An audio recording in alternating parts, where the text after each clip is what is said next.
in the hell just drops a couch onto a corner of the street? Like, they don't know whose house it is. They're just gonna drop a couch there.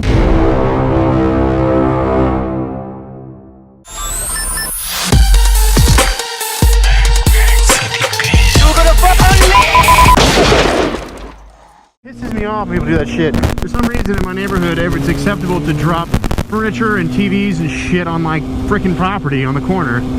I've called the police about it, the city. They're like, yeah, well, there's nothing we can do. If we come out, we're gonna give you a fine for it since it's closest to your house. A bunch of horse shit. So there's like nothing I can fucking do. People can literally dump whatever they want onto my property and it immediately becomes my problem. Like, that seems like a bunch of shit to me and it's making me angry. I don't want to touch the couch. I'm afraid of like getting AIDS or herpes, or even worse, I might catch the ghetto. Oh well, maybe I'll tie a rope to it and strap it to my truck, drag it down the road for a little bit till it disintegrates. Then it's not my problem, right? If I take it and put it on someone else's property, does that no longer make it my problem, makes whoever else's problem? Y'all been seeing a lot of the R1 lately, and not a lot of the other bikes. Well, except for the last few videos were on the WR. Wait, something really important. I almost forgot to update you guys on this. So, December 5th, there is a ugly sweater ride happening in Dallas, and it's transformed into more than that. We are now doing a toy run for Toys for Tots, so everybody who wants to go, I am going, so it'll be the Facebook link down below. Hoosier Rider's putting it together. I found these in the trash. So everyone's gonna bring a toy, we're gonna go for a ride with ugly sweaters on, and we're gonna drop the toys off for all the Toys for Tots for kids who don't have presents for Christmas. So it's for a good cause, and it's gonna be fun, so come up there, meet everybody there, it'll be a blast. And now back to the R1. You're gonna want in this lane, you just don't know it yet. Yeah, son of a bitch, of course you want in this lane. Everybody is in that middle lane and wants to go under the bridge every damn time. It's almost like they need to make a sign or something. Oh, they did. 5 of them, you morons. Why are people so stupid? Why are they so dumb? And then they're freely allowed to have kids that are also that dumb, and then the world is even more dumb. And frickin' Idiocracy, the movie, is coming to fruition. I like electrolytes. As it sits right now, all bikes are working. I actually got some new Jetts for the WR that is gonna fix a lot of the problems. And I just haven't gotten around to putting them in, but I'm just afraid of carburetor work, and there's only one way to get over it. Just stop being such a pansy and just frickin' do it. So that's exactly how I'm gonna conquer this fear of carburetors, is just do it. And no, I will not put the Shia LaBeouf "just do it" like meme in there, because it's stupid and I'm sick of it. You can imagine in your head if you really wanted that bad.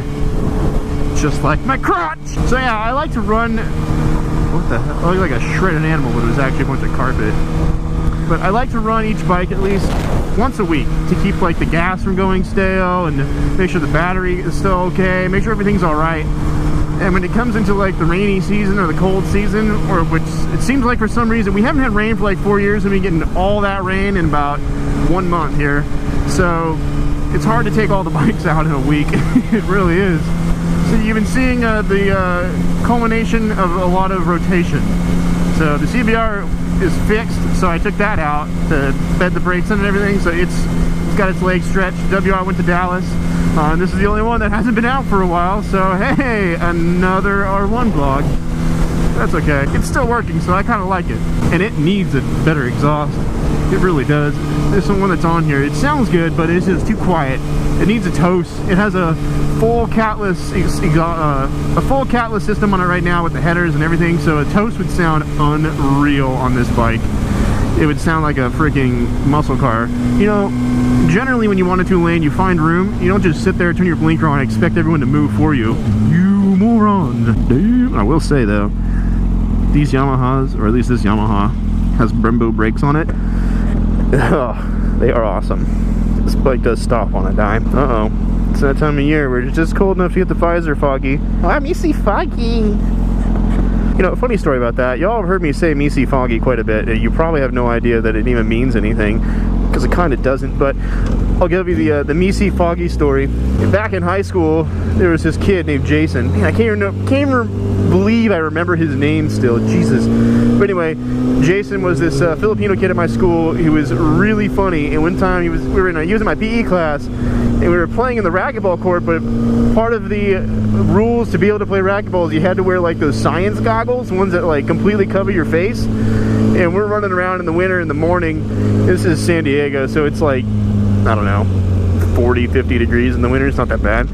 But we're running around trying to play racquetball, and his goggles like completely fog up. Everyone's are fogging up.